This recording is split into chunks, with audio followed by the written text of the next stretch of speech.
Je suis Mohamed Lamine, je l'aide avec vous de la chaîne SoftBakers. C'est la partie bis de cette petite formation pour les web services côté PHP.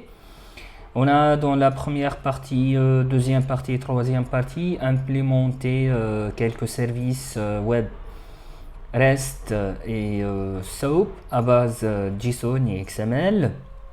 Dans cette partie bis là, on va juste ajouter quelques trucs à notre web service situé dans index.php et par la suite de tester avec un autre langage de programmation cette partie là comme le langage de programmation Python, le langage Python. Donc ici dans la première partie j'ai une idée de sécuriser un peu notre API par la notion de token. La notion ici de token permet à notre service web, par exemple, de sera invoqué, c'est-à-dire appelé à distance que, que par une unité autorisée ou une machine autorisée ou un truc comme ça. C'est celui que possède le token. Je commence par un token statique, on peut même le rendre un token dynamique et même l'enregistrer côté base de données avec une ou plusieurs machines autorisées selon des critères.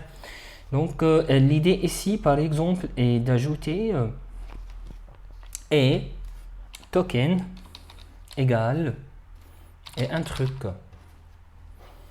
qui sera valide bien sûr et testé. Donc en fin de compte, c'est un autre paramètre de côté get. Donc on doit ajouter ça à notre index.php, à notre index.php. Peut-être que ce sont des vieux fichiers. Je vais le réouvrir une autre fois et voir. D'accord.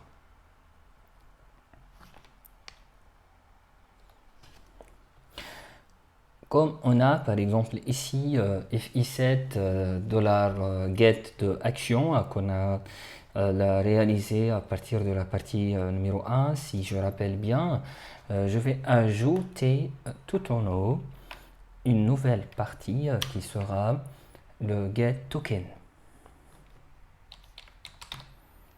Bien sûr, c'est pas de token, donc c'est une erreur. Il n'a pas le droit d'accéder à notre service web sans le token. Donc ici, il y a un else.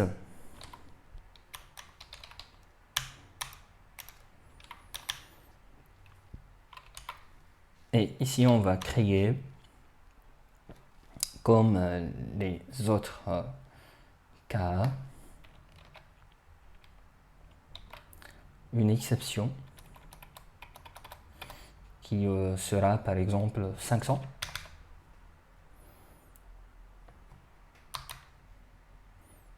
Et ici, utilisation de l'API est non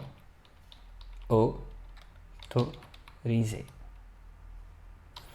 Utiliser un token valide.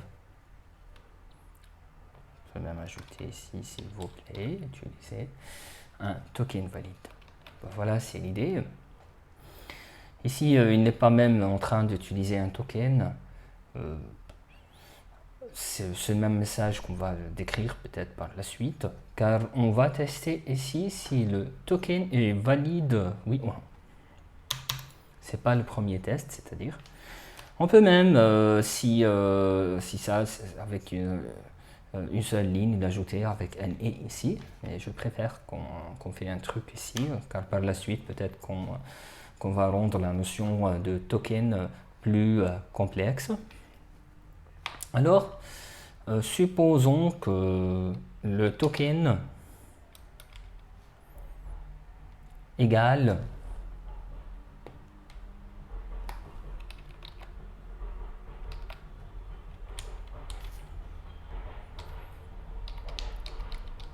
AZERTY. Donc, ça passe. Sinon, c'est un token invalide.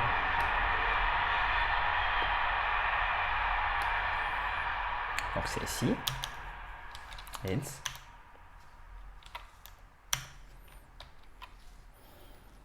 Et ici, c'est 501.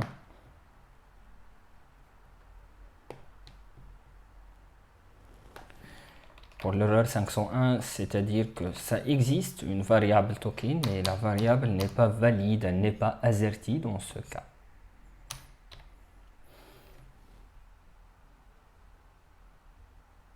Et ici, le message sera token invalide. Tout court. Donc, on va essayer de voir si maintenant l'API répond correctement. On a un problème avec un certain else à la ligne 61. 61. Else, oui, bien sûr. Normalement, j'ai fait un else.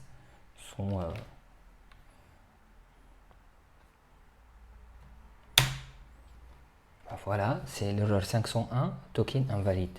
Si ici c'est AZERTY, il fonctionne. On doit généraliser ça partout, c'est-à-dire s'il y a ici un view et ici un ID égale par exemple ici un ID égale à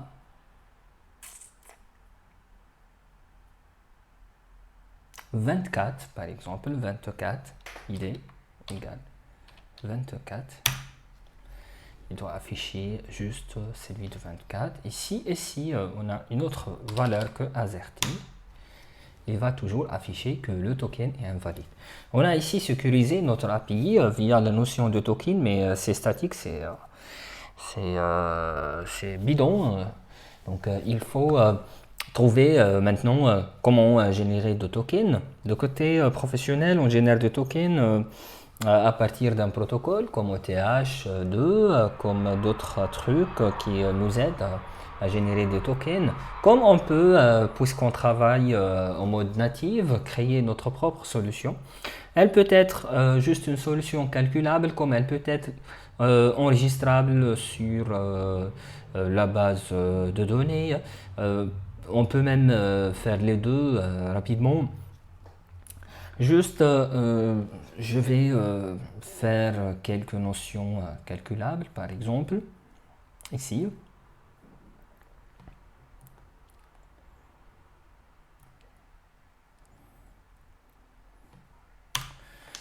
On peut ici, par exemple, envoyer n'est pas AZERTY, mais le MD5 de AZERTY.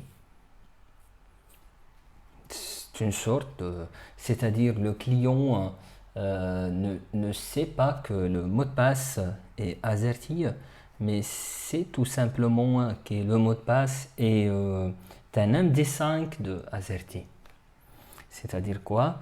C'est-à-dire ici, si le token égale un MD5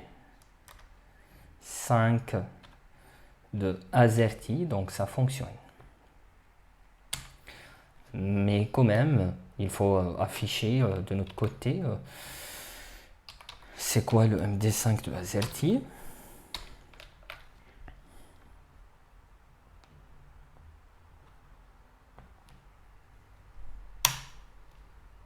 Ben voilà, c'est l'MD5 de AZERTY. Toujours, la solution est statique, c'est-à-dire qu'on doit donner maintenant à notre client cet MD5 là, sans qu'il connaisse en réalité que c'est le mot de passe, c'est AZERTY. Bien sûr, c'est un peu plus complexe, mais c'est toujours statique. Je préfère qu'on ajoute par exemple une table à la base de données. On va faire quoi exactement? On va ici voir dans PHP MyAdmin, ajouter une table nommée tokens. On va ajouter une nouvelle structure. Ici, c'est dans la base de données directement. Une table nommée tokens. Si notre API sera utilisé par pas mal des clients, c'est-à-dire j'ai un client web, un client desktop et peut-être par la suite d'autres clients qui interviennent, c'est-à-dire c'est par exemple je vais créer toute une partie développeur. Par exemple ici en France, on peut récupérer ce token-là de service développeur de SNCF pour avoir dans notre propre application, par exemple, le temps réel d'un métro ou d'un RER et ça fonctionne correctement. Donc, il faut juste à ce cas demander à la partie, à l'équipe développeur de SNCF, ils vont nous donner le token. De même pour Facebook, YouTube ou d'autres trucs, mais ils génèrent ça automatiquement. Pour générer ça automatiquement, on peut créer, comme cet exemple-là, une table.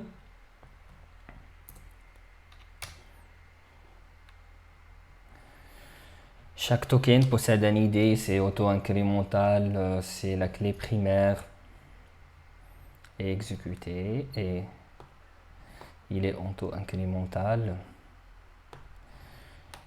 Chaque token possède une valeur, en fin de compte, c'est la valeur à envoyer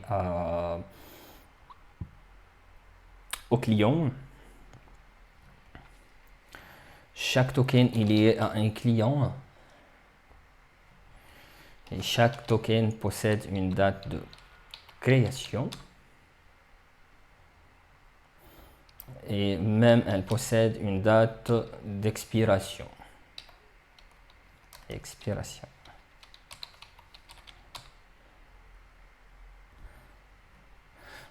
En plus, on peut même ajouter un ID pour le client ou de séparer la table client en dehors de ça.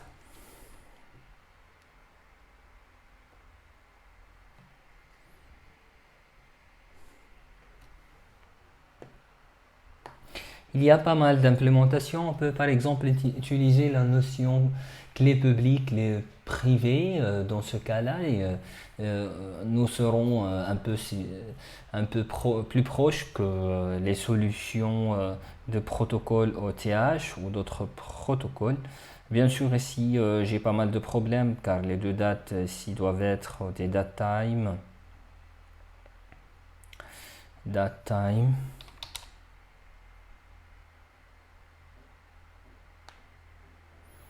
Et pas de taille 11 enregistré. Et également pour la date d'expiration, c'est datetime. Et pour le client, c'est un champ texte. Je ne sais pas pour l'instant on va mettre. Peut-être on va rendre le cas de token plus difficile. Datetime. Enregistré. Ben voilà, c'est notre table token. On peut même créer toute une interface pour gérer ça, mais je vais insérer statiquement quelques champs.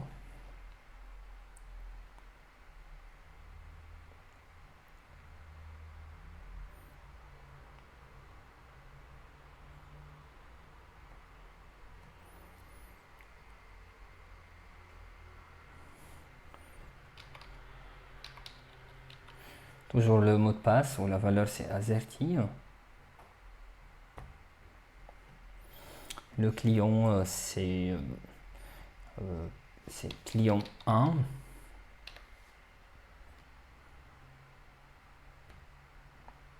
La date de création c'est une date et la date d'expiration c'est par exemple en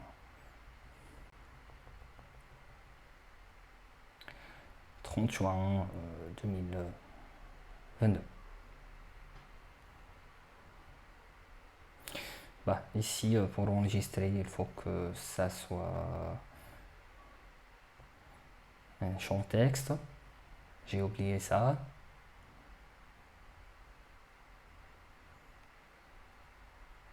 On peut par exemple ici spécifier dans les clients si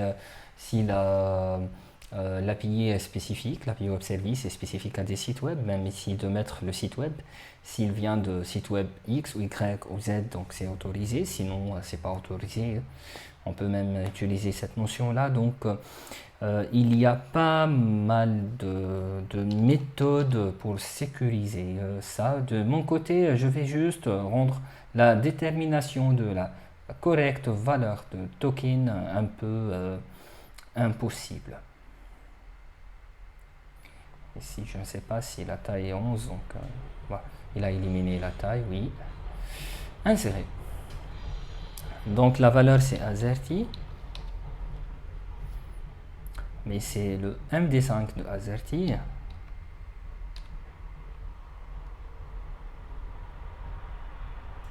Ici, la valeur c'est encore un MD5 de, de, de notre valeur, par exemple de 1, 2, 3, 4, 5, 6, 7, 8, 9.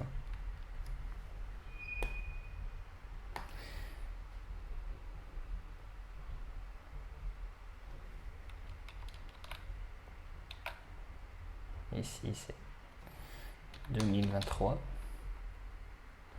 Enregistré. D'accord.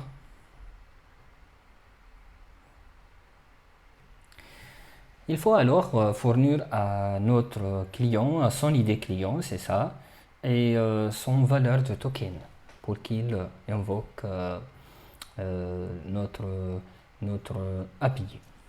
On peut par exemple choisir qu'il envoie ça côté SOAP avec le header de SOAP, comme on peut choisir qu'il envoie ça en GET, comme on peut mélanger les deux, comme on peut faire n'importe quel truc.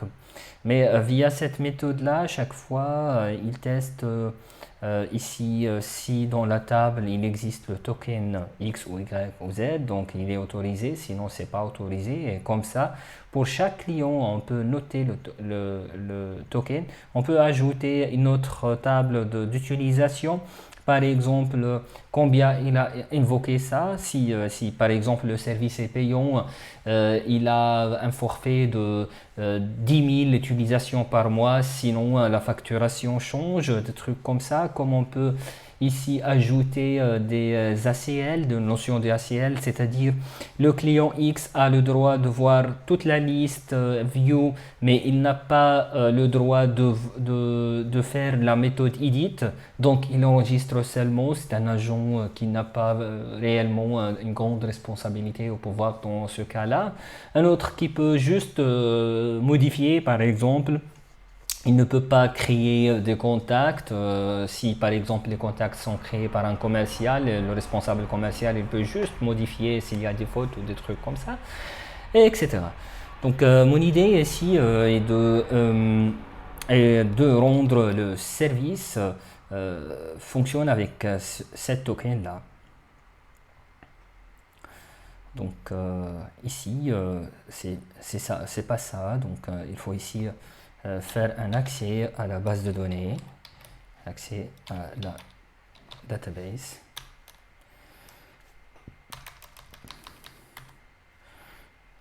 Bien sûr, la vraie valeur sera celle-là.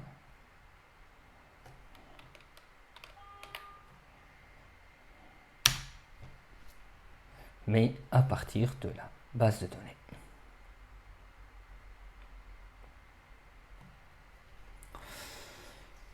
À partir de la base de données. On a ce code-là, dont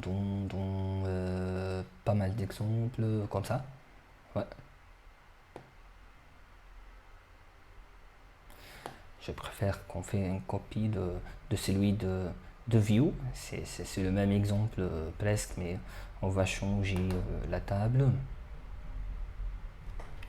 Ah, voilà, c'est ça.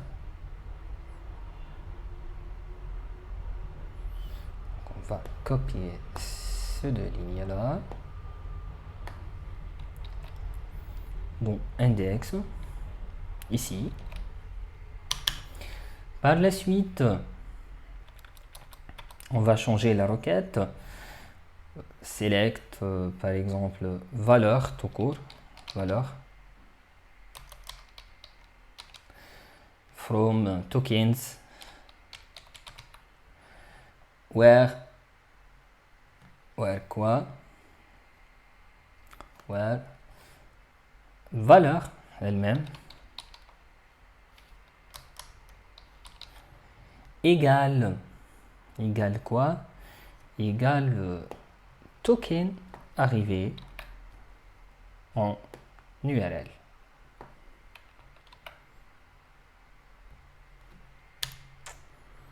Bien sûr, je suis toujours en train de copier le code à partir de notre view.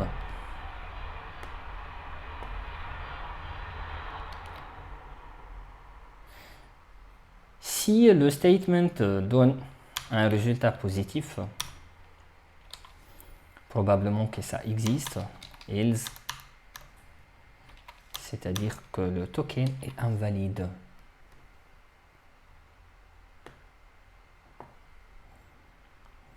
Et cet else là, c'est lui-même le else de ça. Donc on peut même transformer ce code là ici.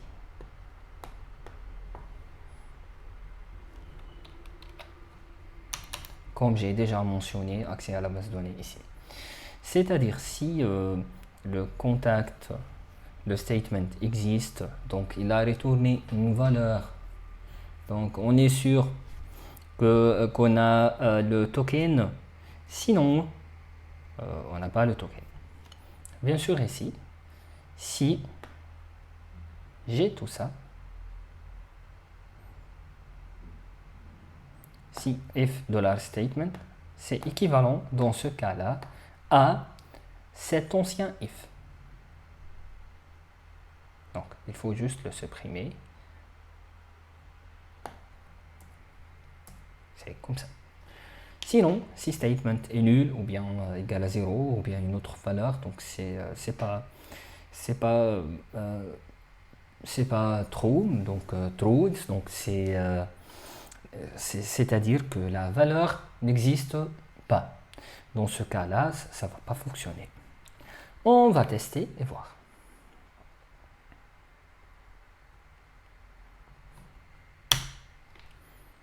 Token invalide.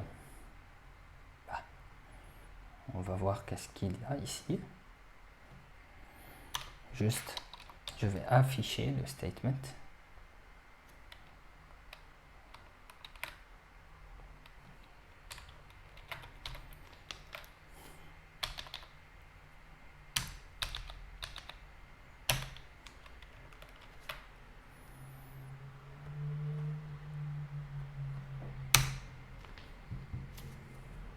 À la ligne 16, il y a un problème. Bah oui, il n'y a pas un point de virgule.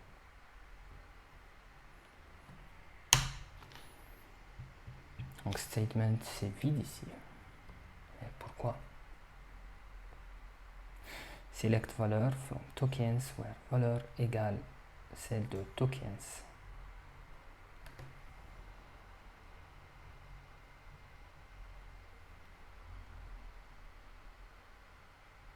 Il faut juste vérifier que dans la base de données, j'ai nommé la table comme ça.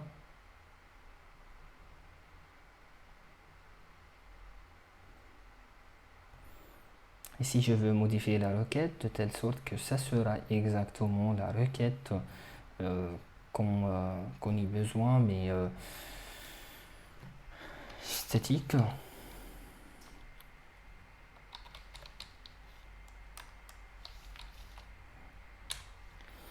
Bah, probablement j'ai oublié les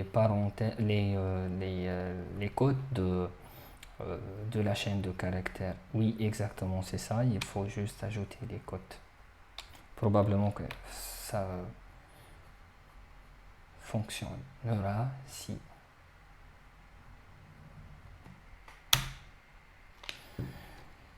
video statement en ligne 15, object of class video could not be converted to string.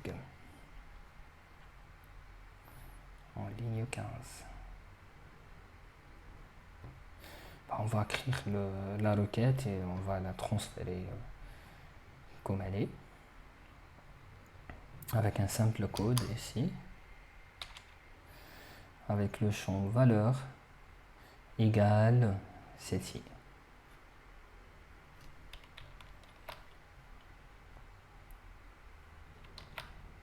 Et point virgule.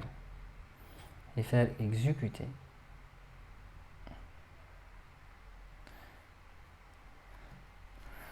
Donc c'est 0 ligne. Non, c'est pas 0 ligne, normalement c'est une ligne. Oui, c'est une ligne.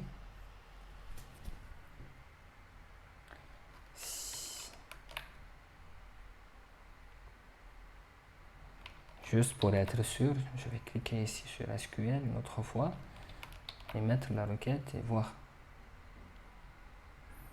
Voilà, il a même encadré ça. Donc ça fonctionne la requête comme ça. Je vais juste copier la requête une autre fois ici.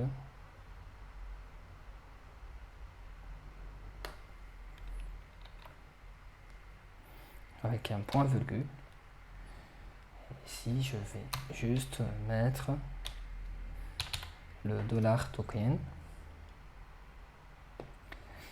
Si on a le même problème, donc l'erreur commence de la ligne 15. Il faut changer un truc à partir de la ligne 15.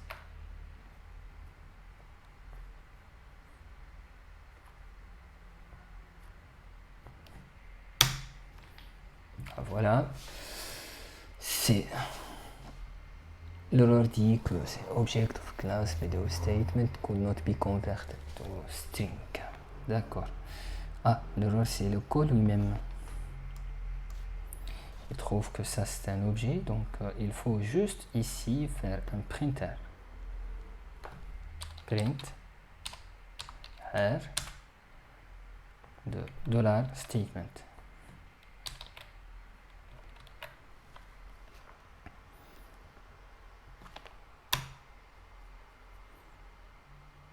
Il y a juste la requête et puis il affiche correctement tout ça. Donc pour lui, c'est valide. Si j'ajoute après ce 1 9,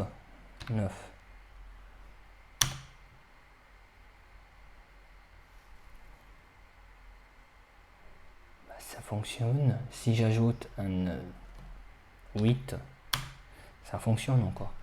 Donc il faut avancer encore dans le test. C'est pas de tester directement via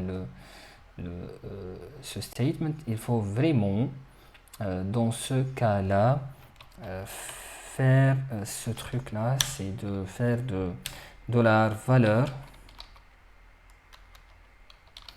égale $stm de find. Et on teste sur la valeur. Je vais ici faire juste un print R de valeur. Et le prochain test, ça sera sur la valeur, n'est pas sur le statement.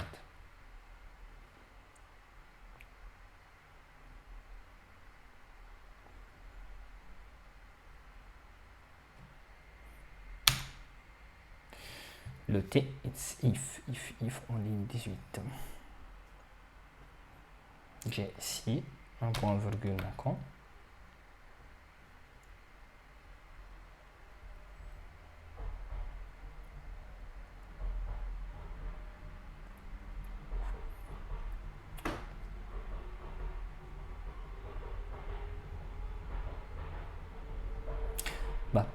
J'ai utilisé la méthode find.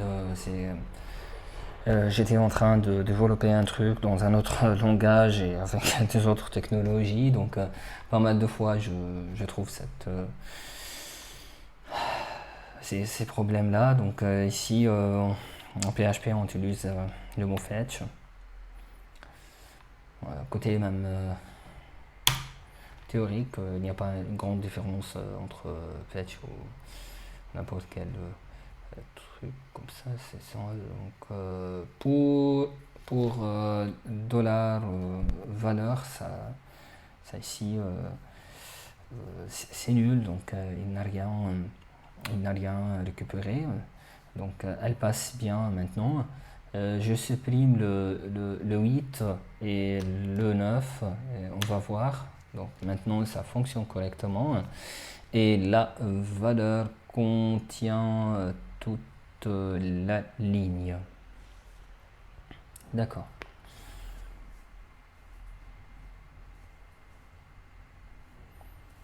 D'accord. Ici, car il y a une étoile. Si on met une valeur comme tout à l'heure, on aura juste la ligne valeur. Si on a besoin de la récupérer. Ah, voilà. Ouais. Donc maintenant, ça fonctionne correctement. C'est-à-dire avec ce token là, ça passe. Avec un autre, je vais créer un autre token, ça passe. Sinon, ça se passe plus. Donc insérer. On a mot de passe AZERTY. Maintenant, on a un mot de passe soft bakers. Ici, le client, c'est le client numéro 4041.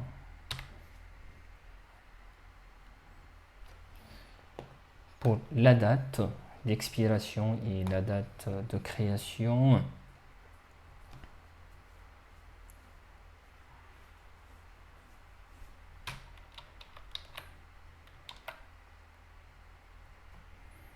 2030 ». Exécuter. Bien sûr, ici, on peut, en plus, si on récupère ici la valeur, on peut tester if la valeur date est strictement inférieure à la date d'aujourd'hui, c'est-à-dire est-ce qu'elle est expirée, oui ou non. Comme on peut déléguer ça à MySQL, c'est-à-dire de voir si valeur égale valeur et date expiration est strictement inférieure à date de now, la date courante en MySQL. Donc tout ça c'est possible. Je vais sauter cette partie-là, mais comme vous voyez, pour l'instant, on a deux tokens acceptables. J'ai pas fait le MD5, donc juste je fais un edit ici. Et je change ici le MD5 pour ne pas envoyer en clair. Par exemple, s'il y a une solution d'intégration, par exemple en Facebook, nous avons des comptes Facebook. Il peut par exemple hacher cette chaîne-là en MD5 avec un hachage de ton mot de passe Facebook ou bien de ton identifiant Facebook qui sera unique et de déterminer un token qui sera unique. Donc, on a celui qui commence par AB et se termine par 1 et celui qui commence par 20 et se termine par 9. Donc, il sera de même acceptable à partir de notre API. Si je supprime une partie, par exemple, ça ne va pas fonctionner. Bien sûr, ici, on a ajouté cette première partie de printer pour les tests. Il faut juste supprimer cette ligne-là et supprimer cette ligne-là. Et n'oubliez pas dans ce cas qu'on est en train d'utiliser des tokens. Dans de futurs tests, il faut utiliser ces tokens-là. Voilà. Maintenant, on n'a que le message de l'heure 501. Donc, je récupère mon token. Et voilà, j'ai le résultat.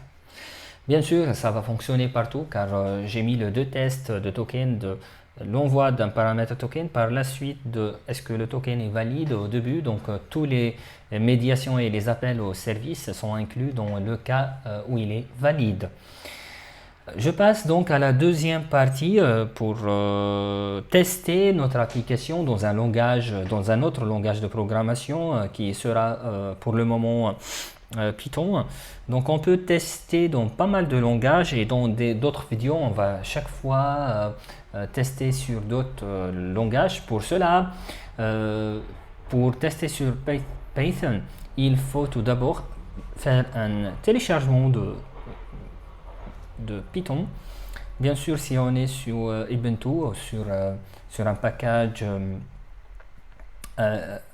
Debian ou bien sur un package RPM, il faut juste sudo apt-get install Python et spécifier même que c'est 3. Il va installer la dernière version stable.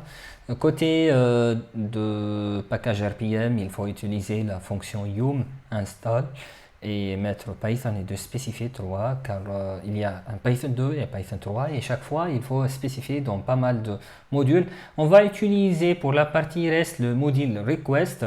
Donc après l'installation de Python, il faut tester qu'on a vraiment installé Python. Donc on peut écrire à la ligne de commande PowerShell ici chez Windows Python -v et voir la version. Ici la version c'est 3.8.5 comme vous voyez. Par la suite il faut juste copier-coller ces deux lignes là. La première c'est celle de module request.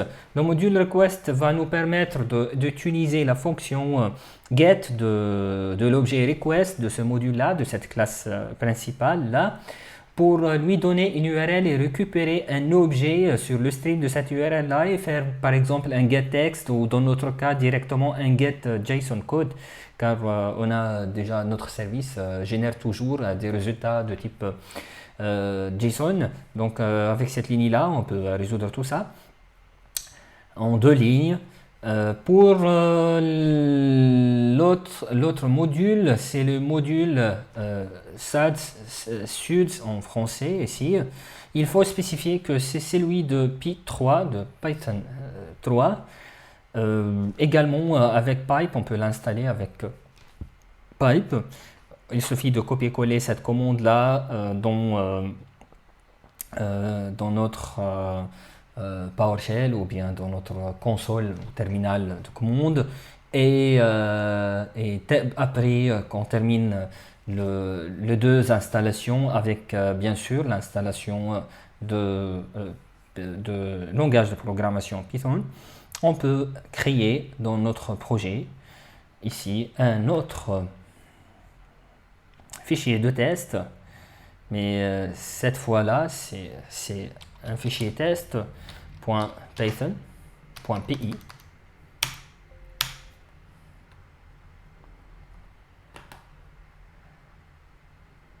edit avec Notepad. Donc initialement ici je vais importer le module requests.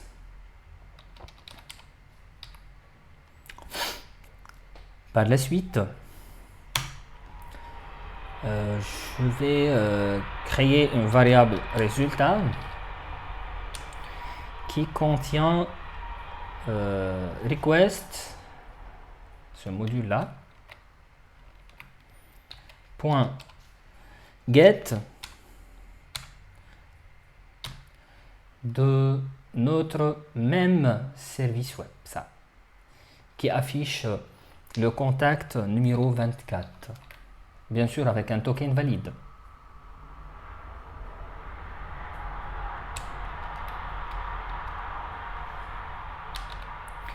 Par la suite, je vais afficher via un print le résultat qui est en format JSON, et pas texte. On va voir si ça passe ou non. Ici, les points-virgules, tant que on est en train d'écrire une grande instruction dans une seule ligne, c'est pas obligatoire les points-virgules. Juste via la ligne de commande, je vais se déplacer à ce chemin-là.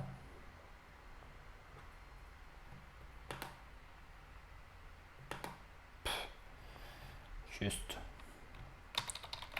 il faut copier-coller le chemin et le mettre ici. Voilà.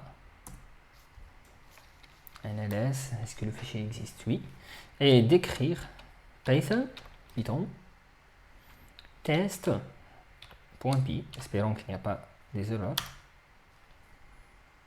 Ben voilà, on a utilisé ce premier web service. Il a fait appel à ce web service via son URL, qui est cette URL là. Je peux par exemple faire un liste et afficher tout, puisqu'on a pas mal des services REST dans ce cas là, et de supprimer cette idée là. On va même jouer sur la valeur de token et voir s'il donne le résultat équivalent à celui de navigateur web. Voilà, il a ici récupéré toutes les valeurs enregistrées. Par la suite, ici, je vais ajouter ici un set et voir si ça fonctionne correctement, oui non. S'il affiche l'erreur 501, donc il fonctionne correctement. C'est ça.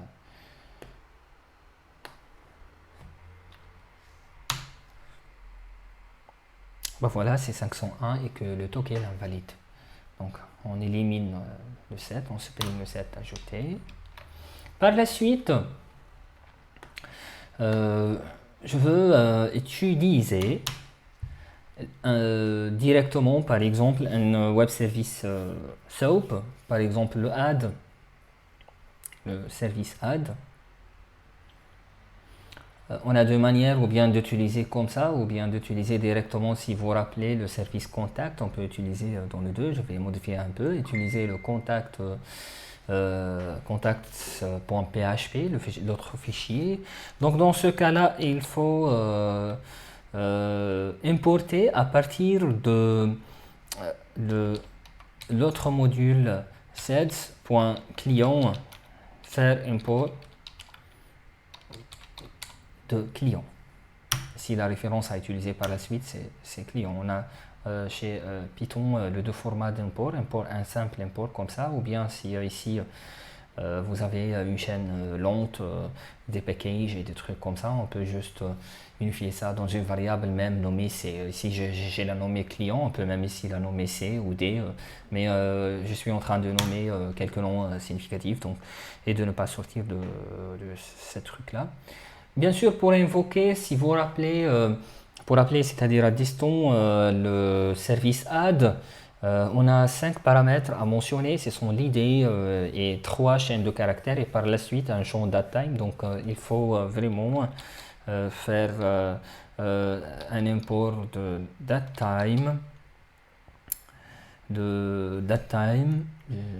oui, import datetime. On peut tout court faire un import datetime dans ce cas-là, juste pour voir les différentes écritures côté Python. Par la suite, on peut instancier la date courante, c'est-à-dire now, la date now. On va l'appeler now, égale. C'est datetime, le même objet, c'est-à-dire datetime. Point now. C'est comme en JavaScript par exemple. Par la suite, je vais transformer cette date là, date création, c'est now sous format d'un string, donc c'est strf time. C'est de transformer strf, de transformer une date. Ici, il y a un peu de différence par rapport au PHP. On utilise les pourcents y par exemple, un tiré, le pourcent m en minuscule. C'est juste la différence ici avec le pourcent et le pourcent d, un espace. Par la suite, c'est un pourcent h pour dire heure. 2 points, c'est pourcent grand M pour dire la minute sous format de 12, 17 n'est pas toujours inférieur à c'est-à-dire jusqu'à 24 n'est pas à 12 seulement. Et par la suite, c'est un pourcent grand S. Oui, probablement c'est ça, si je rappelle bien. Maintenant, on peut invoquer notre web service puisqu'on a préparé la bibliothèque, le champ date. On peut normalement créer, si on a une URL WSDL qui sera cette URL là, mais avec, si vous vous rappelez, dans la partie numéro 3, on a créé ici un contacts.php avec un point d'interrogation WSDL. Et ça contient la description de add et même de edit si vous vous rappelez. Par la suite, notre client SOAP contact, notre client, égale la référence client qui est en haut, c'est celle de module sed, point, c'est pas en réalité point, mais on va tout d'abord, c'est comme le cas de PHP, c'est équivalent cette ligne-là à SOAP client, si vous vous rappelez, c'est WSDL URL, c'est une instantiation ici, sans utiliser le mot new, juste égal le nom de la référence, qui est, c'est ça, c'est une référence sur une classe principale client, d'accord. Donc ici, on a récupéré une référence sur le client SOAP qui est le client SOAP contact. Maintenant, on peut, via le point service, qui va en réalité lire qu'est-ce qu'il y a dans les headers de service SOAP, quelles sont les méthodes. Donc il faut ajouter ce point service pour qu'il fonctionne. Mais après ce point service, on peut écrire directement la méthode qui est la méthode add avec la même signature. La signature ici, c'est l'ensemble de paramètres et type de retour, etc. On peut mettre ici un 0 ou bien un none avec n majuscule. Le none ici, c'est équivalent à la valeur nulle dans PHP. Par la suite, c'est un test Python 3. Ici, si vous vous rappelez, c'est le champ sujet. Par la suite, on a le champ message, c'est test message en Python 3. Et par la suite, on a le champ nom, c'est la mine. Et enfin, on a le champ date qui est ici en chaîne de caractères, la date de création, qui est adapté en fin de compte avec ce format-là à celui de notre base de données. Si vous vous rappelez, c'est année, mois, jour. Par la suite, c'est heure, minute et seconde. On peut maintenant normalement tester. Je vais récupérer ça dans une autre variable résultat qui est résultat SOAP égale ça. Et par la suite, faire un printer, faire un print tout court de résultat SOAP. On doit avoir ici dans le data true, donc on doit avoir deux messages. On peut commenter ce code-là en haut, comme on peut le laisser, juste c'est un fichier Python, on est en mode client, on n'est pas en mode serveur. Espérons qu'il n'y a pas une erreur.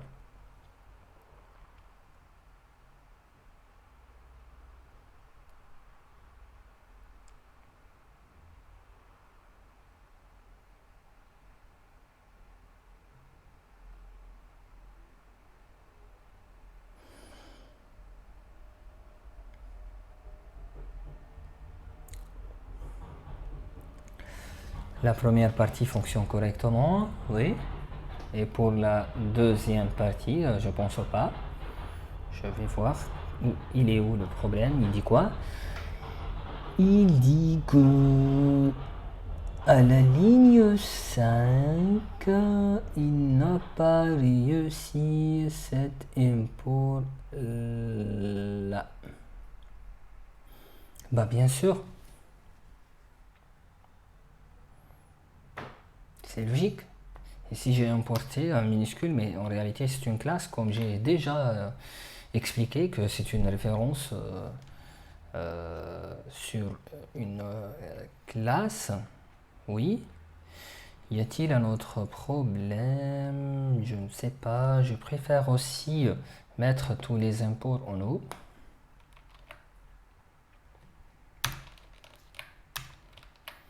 Il y a des versions Python qui sont sensibles à ça. Et on va voir une autre fois si c'est le problème.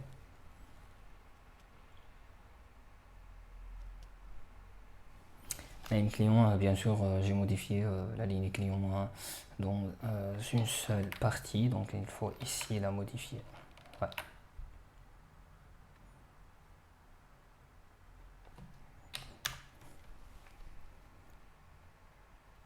Il a retourné une valeur trop. On va voir s'il a enregistré dans la base de données. Initialement, dans la base de données contact, on n'a pas en réalité le mot Python. Bah, voilà, il a enregistré test Python 3, test Python 3, à quelle date? C'est 20h30D, c'est la même date que nous, donc il est enregistré récemment, donc ça fonctionne correctement. On peut faire le même truc avec le edit, n'importe quel truc. On peut même déployer le service sur un hébergement internet et voir si ça fonctionne oui ou non. Probablement, dans pas mal de serveurs, on trouve un problème. Il affiche une erreur de corpse, un truc comme ça. C'est en anglais, c'est le problème de allow origin. On a résoudre ça côté notre web service lorsqu'on a ajouté cette ligne là qui est access control allow origin from all. Ici de tout. Et si on supprime ça dans pas mal d'hébergeurs comme OVH, comme One and One, comme je ne sais pas, Contaboo, iPage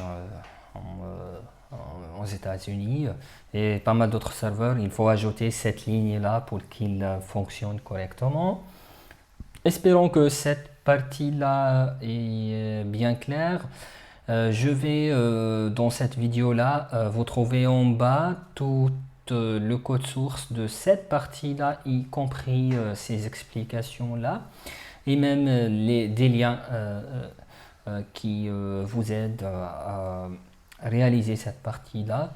Bien sûr, vous trouvez même le script de la base de données. Il suffit de récupérer le script et par exemple directement faire un copier-coller via SQL en créant une base de données nommée WS, ou bien de changer le nom de base et de changer dans le fichier de config le nouveau nom de votre base, etc. Il faut s'adapter et changer un peu et adapter tout ça à votre exemple. Donc je vous remercie une autre fois pour votre attention et dans les prochaines vidéos, on va faire presque les mêmes trucs, mais dans d'autres langages de programmation et dans d'autres frameworks. On a une partie similaire à ça, mais plus avancée sous Symfony, peut-être sous Cake PHP encore. On a pas mal d'autres parties sur des plateformes J2E et sur Node.js par exemple. On peut même créer un client Angular pour cette partie-là, peut-être que si dans une formation Angular, peut-être on veut ajouter ça. Et pas mal de trucs, donc je vais essayer dans toutes ces vidéos là d'utiliser ou de réutiliser des codes déjà implémentés dans d'autres parties. Je vous remercie et à bientôt.